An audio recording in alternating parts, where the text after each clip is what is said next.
Hi, welcome to the National Critics' Choice online news, and I have Mr. Freddy Vest, who is uh, a a actor for Dallas and Walker, as well as Texas Ranger series, and he has done several movies and national commercials.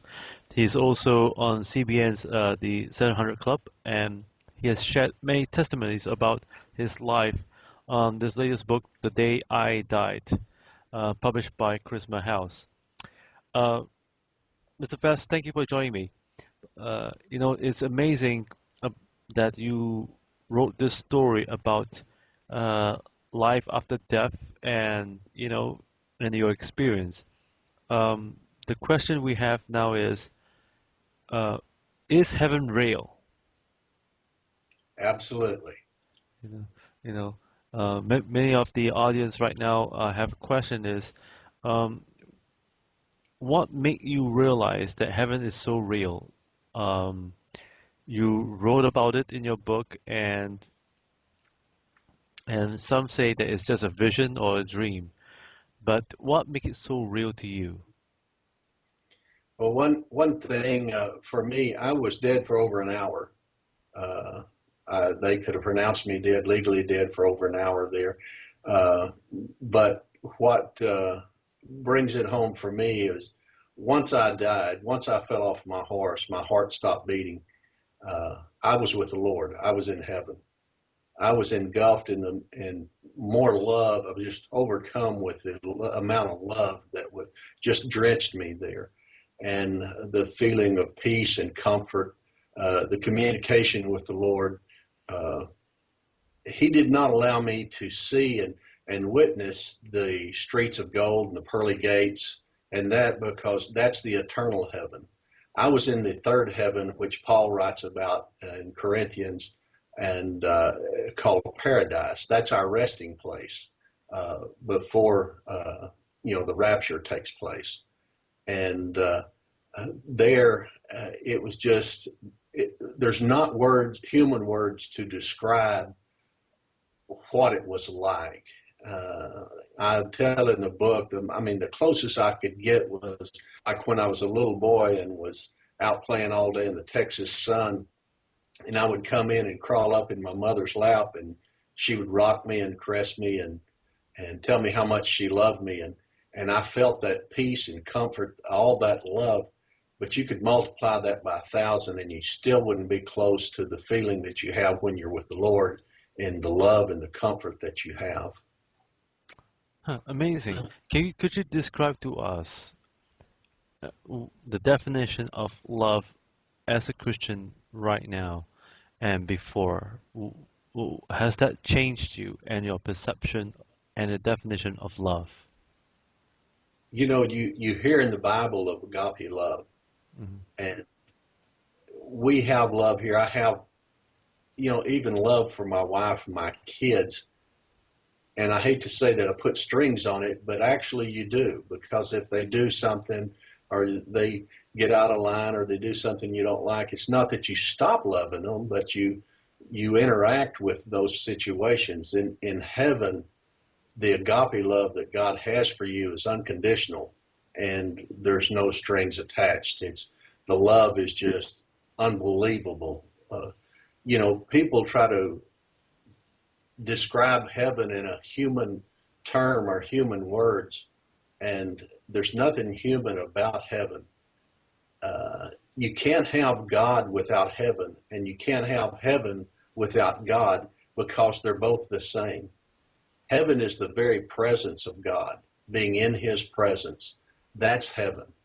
And He is love, so you cannot be in His presence without that love. So, when you describe love, uh, what does it mean to you today? What does it mean, what does the word love mean to you? Uh, Boy, that's a hard one. Love to me is, if we're talking about love for my wife or my kids, uh, that's one thing. Love from the Lord is forgiveness. It's total forgiveness. There's nothing that I have to be ashamed of. There's nothing that I have to uh, feel like that I have done wrong in my life that I have to try to make right. He loves me, and love is total acceptance Hmm. Now, without any strings. now, while you were in paradise, I was reading a book and I'm still trying to comprehend, really. Even many of our viewers right now wondering uh, this place called paradise. Uh, when, what does it feel now that you're back on Earth and having tasted paradise? What will be the one word that you can describe paradise? Has that term paradise changed your entire view of the Bible? Uh, yes, it does, and I don't know how to describe paradise other than it's God's presence. You are in His presence. You are indwelling in Him, and Him in you. There's no words that are spoken with lips or to be heard with ears. The communication there is all in one. I knew and I felt what He was telling me. He felt and knew what I was telling him, and we didn't have to speak words to have that or to understand that feeling. Hmm. And It- it's just very hard to explain. But paradise is the very presence of Jesus and being with Him, totally comfort. There's no I gotta do's in heaven. It's timeless. That's another thing that was very prominent in paradise was there is no time. There wasn't a clock. There wasn't a sense that how long I was there. If I was there for 2 minutes or 2,000 years, there's no time or sense of that. Time stops when you're in heaven because time is only bound on this earth with human uh, thoughts. It's not in heaven. and there's no night in paradise. No night in paradise. Huh. Amazing. You know, for people who have died for 1 hour and and and come back alive. Hmm. There's another question here, and that's from Singapore, a pastor.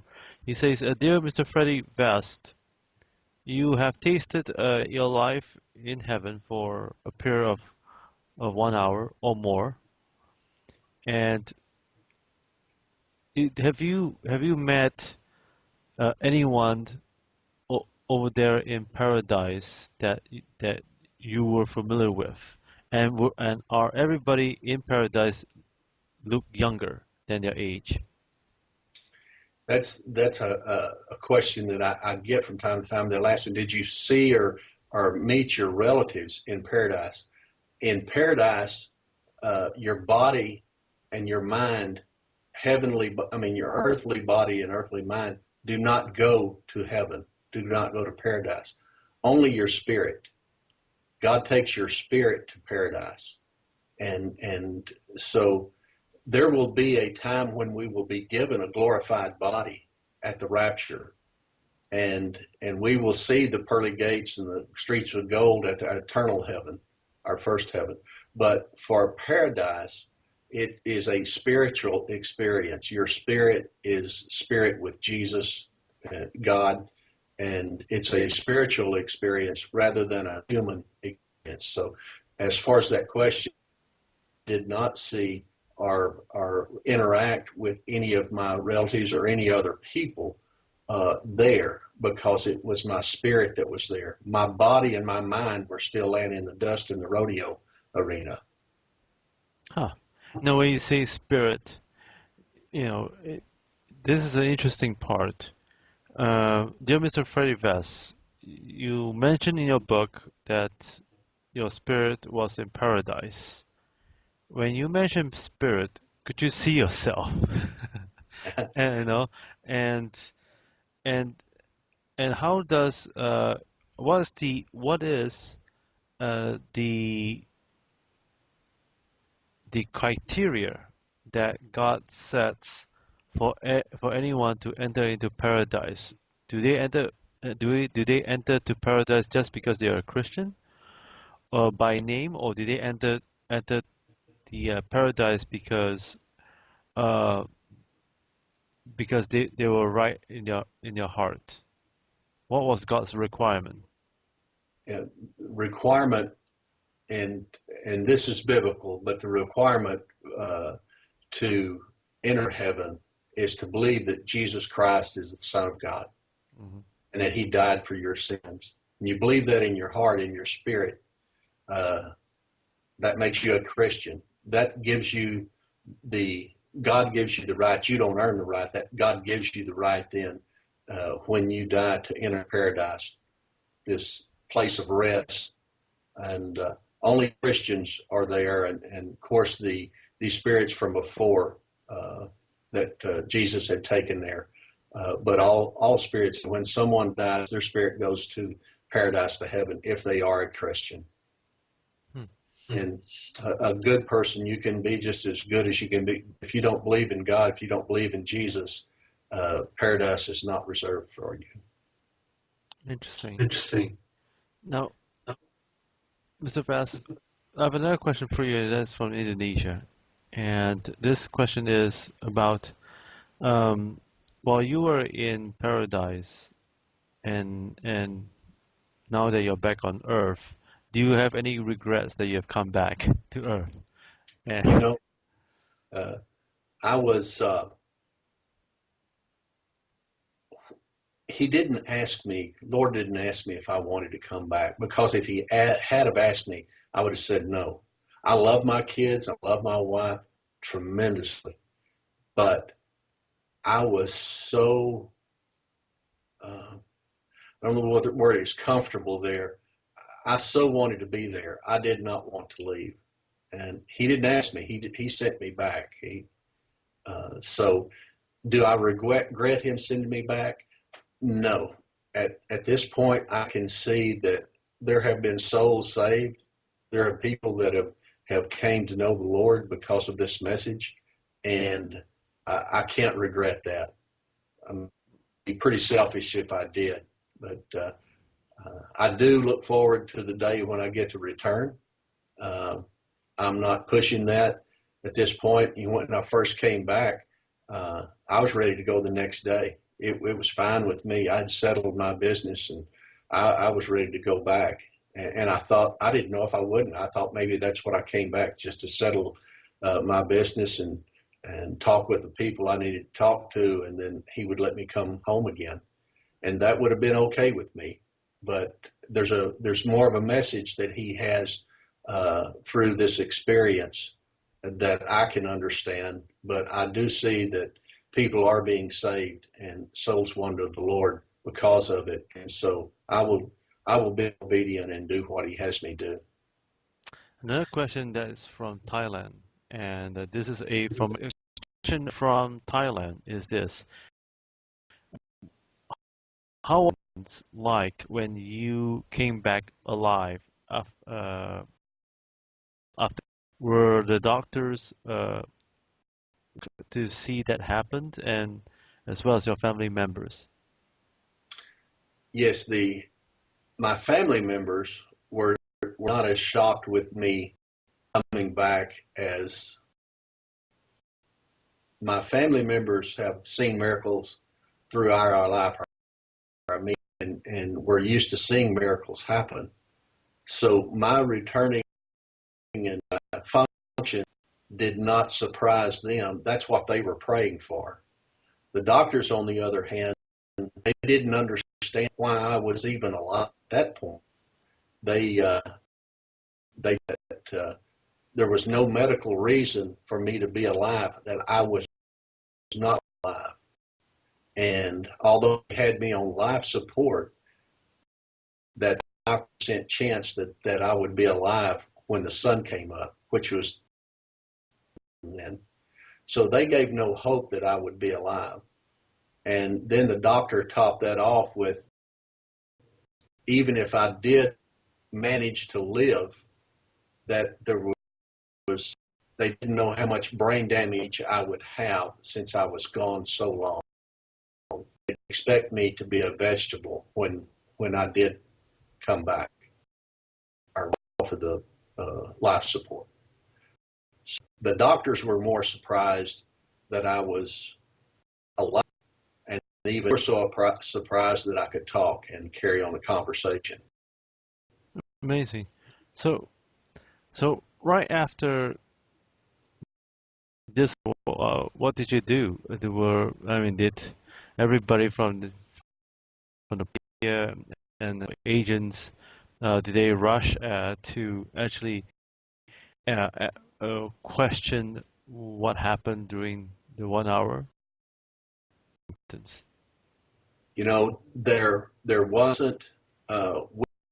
We were people, and we didn't put it out there. My wife and I had talked about it, but we didn't expose ourselves to telling people about it.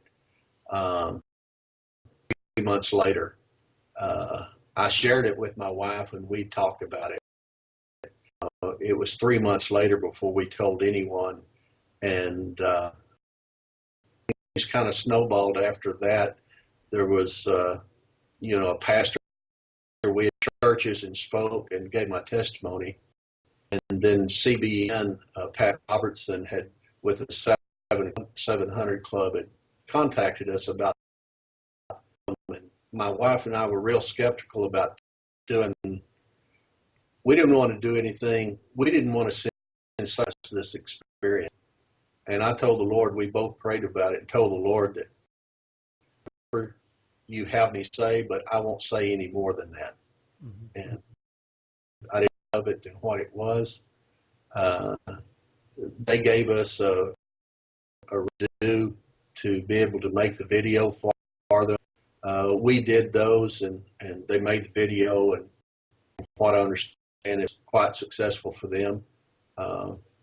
After that, we get a phone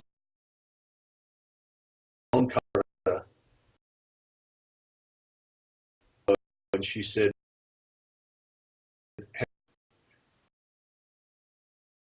"It's a book," and she said, "If you will consider it, we will help you." And so I said, well, we're going to pray about it. So my wife and I, we prayed about the book.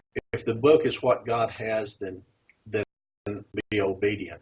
And that's kind of how all that, we didn't to write a book, we didn't seek to do the video. It's kind of like God took me to Jeremiah 1:7. He said, you will go to whom I send you to say what I have you say. And that's all we try to do. That's our testimony. Judging from your testimony today,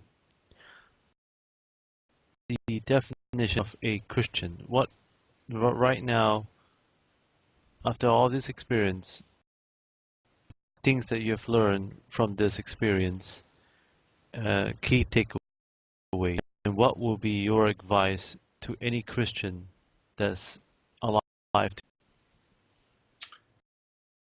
Things I've learned is life is precious, and we should treat it so.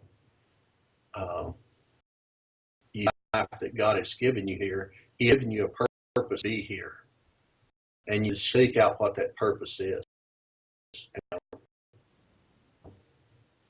I've learned that there are those who have terminal illnesses and loved ones too early in their life that have gone on before them, and they're struggling with that. And death is not the end; it's the beginning of life. And death, a Christian will never accept. They will die, but they will not experience death. Death is a separation from God. If you're a Christian and you die, you immediately to the Lord. you're immediately in His presence, and life really begins. It's unbelievable the life that you have then compared to what uh, I just, as far as a Christian and what it's been, and I wasn't a righteous when I died, and God didn't send me back a righteous. I was a Christian, I was a believer, and I tried to be obedient to God, but I wasn't a preacher. I'm just a regular guy. I'm just Freddy Vest, builder, whatever, father, dad. But I just I want to be obedient to God, whatever He asked me to do. One last question for you, and that is from a pastor from Indonesia. Mr. Vest, how did you overcome fear? How did you overcome? A lot of people are afraid to die. So how did you overcome? The overcome for fear for me was easy because I got to it firsthand. I know what's on the other side. I know when I take my last breath, the fear of death is just not there, and that's what the Bible says. Death has no sting. The fear of death come into play with me. Would I be scared of somebody walking up with a shotgun sticking it in my face? It would be. But the very act of dying, no, that me. And death, I won't experience death. I'll experience life. Amazing. Mr. Freddy Vest, thank you for joining us here at Critics' Choice. And folks, please do get hold of this wonderful book, The Day Died, by Mr. Freddy Vest, the actor for Dallas, as well as Texas Ranger, and also he is more than that boy, And Mr. Vest, thank you for joining us, and we hope to see you again. What are your next right now? Would you be planning to write your next book? The publishing company asked me that if I would do the book, and unless God gives me something to talk about, I did a book to write. I look forward to. I do have speaking engagements. I go to some churches and spaces. I enjoy those. So I don't know. It's just we don't actively go out and to speak or to go somewhere or to do anything. We just leave it up to. We don't have a website account. We just wants to contact us, like you very well know. Work at it to find me. So we're just out there when God will do it. Well, Mr. Vest, thank you for joining us once again. I'm Robin Stienberg here. And please do log on Amazon.com or go to the nearest as well, or even at your nearest church store to get hold of Mr. Wonderful book. Today, I once again have a good day. Thank you, Robin.